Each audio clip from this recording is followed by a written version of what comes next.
as culpas eram difíceis. Vocês vão ver nesse livro muita coisa difícil.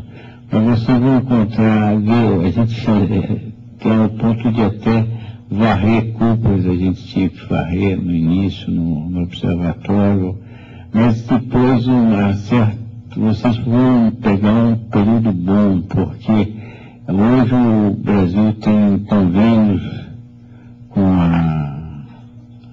tem o SOAR e tem os GEMIS, quer dizer, nós temos acordos com o Chile. Aliás, uma coisa que eu discuti muito, porque eu era muito contra a instalação de qualquer instrumento no Brasil, por dois motivos. Primeiro, que não tem selo, e depois com uma comprovação mais do que eu estive na Inglaterra, nos Estados Unidos, tentando que fosse instalado aqui um equipamento que eu tinha, que estava na África do Sul, e o Strand, que era o astrônomo diretor do Observatório Naval em Washington, disse: olha, vocês não têm sítio bom, vocês têm que ir para o Chile mesmo, não tem outra solução. Nós estamos indo para o Chile. Se não tivesse céu bom no Brasil, nós iríamos para o Brasil. Aliás, para nós seria até mais lógico ir para o Brasil pela amizade já que existe entre os dois países. E acabou que foi tudo eles foram para o Chile. Tanto no Chile teve observatórios russos, europeu, austral, onde eu trabalhei muito, e é onde eu fiz alguns trabalhos de pesquisa e descoberta de asteroides, cometas. Mas eu acho que o mais importante foi o trabalho da preservação da memória, que é a criação do Museu de Astronomia.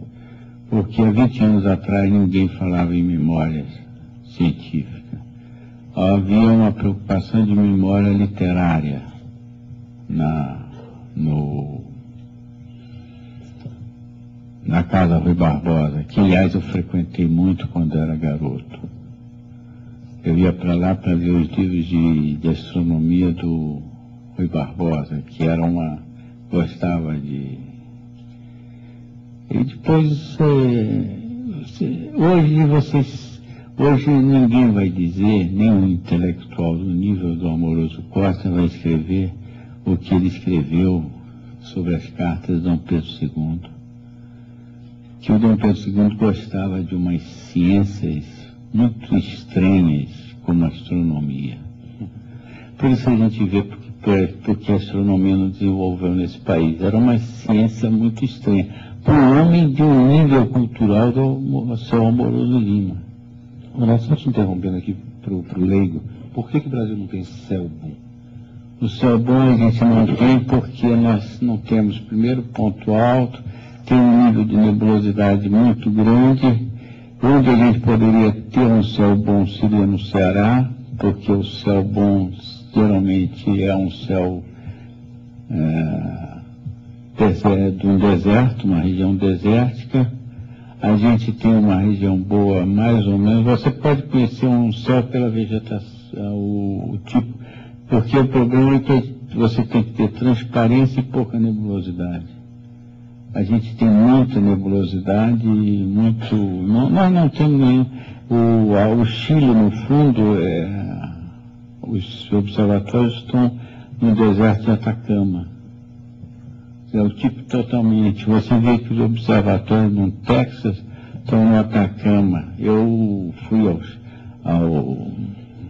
Estados Unidos e atravessei um deserto para chegar ao observatório nacional que eles têm lá no Arizona. Quer dizer, é o clima desértico e é o melhor. Então aquele observatório lá na Serra da Piedade é dificílimo.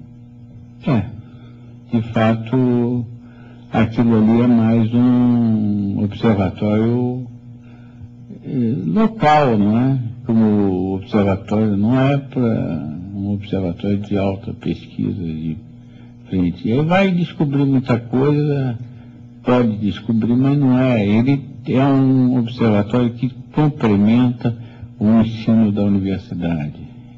Isso aí não há problema, que você pode usar o observatório para complementar. Mas um observatório de ciência mais avançada exige realmente que ele seja alto, não é?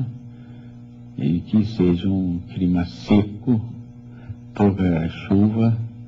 Você imagina que La Silla, onde eu observava no Chile, chove 5 vezes, 5 dias por ano. Bem, gente, quem quiser fazer perguntas, tem 2 microfones, um de cada lado, pode ir pro direto. Tem 2 ali, falaram que vão fazer 30 perguntas, um de cada vez, esses 2 aí, né? Pode perguntar o que quiserem. Pode fazer 30 perguntas, uma de cada vez, na boa. Não foi considerada a hipótese da instalação de um observatório no Ceará? Eles não pensaram nisso, os americanos? Não, os americanos não tinham interesse nenhum, achavam que não tinha um ponto alto, e o Ceará não seria muito ao sul. A altitude também influi nisso? A latitude, porque há menos observatórios no hemisfério sul. Então todo mundo queria que fosse bem austral para pegar as nuvens de Magalhães, que não estavam bem estudadas na época. A Austrália tem os observatórios também no hemisfério sul, mas nós precisávamos de um hemisfério, que fizesse a concorrência.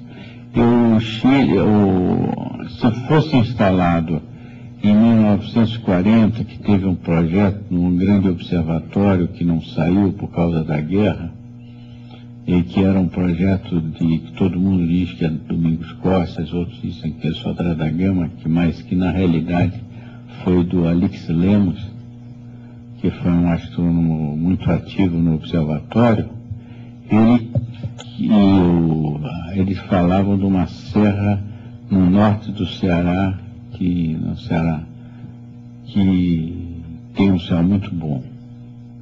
O Ceará foi bem conhecido porque o Moriz esteve lá em 1893 observando o eclipse, depois esteve em 1919. Só queria fazer mais 2 perguntinhas rapidinhas. Uma o senhor sabe que houve um lançamento de uma sonda agora para Mercúrio, né?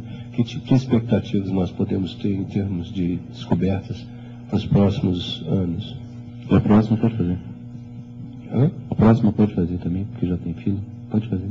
A próxima pergunta? A outra pergunta era, durante um jogo da Copa de 94, as pessoas não sabiam que Júpiter estava sendo banhado por asteroides, né? E, de uma certa forma, eu acho que o corpo de Júpiter, por ser muito grande, né, provavelmente atraiu, né? A massa muito grande atraiu esses asteroides, né? Em 94, né? Aí eu queria saber uma coisa, existia nesse evento que foi visto em tempo real, foi filmado, fotografado e tal, existia alguma hipótese de que diferentes fossem as órbitas, a Terra pudesse ter sido pega por um desses asteroides? Eu tenho a impressão que foi o cometa Schumacher. Era um colar de núcleos. 28, eu acho. 28, aquilo foi realmente um espetáculo, mas não tinha possibilidade de ser. Foi dirigido mais a Júpiter mesmo. O Júpiter atrai pela sua massa muito mais choque, corpos, né? E parece que a Terra também quase foi atingida, né? Por uma distância de 5 horas. O senhor mesmo deu uma houve uma época, em 1937. E recentemente também, não? Também recentemente. 37 ficou famoso porque aquela música da Carmen Miranda, e dancei um samba e etc., do Assis Valente, né? Ele ficou, é o que eu falo, né? Ficou imortalizado 37. 37 também ficou imortalizado porque há um escritor que falou, nós escapamos do asteroide, mas não escapamos do Estado Novo. E nós quase sambamos, né? Quase dançamos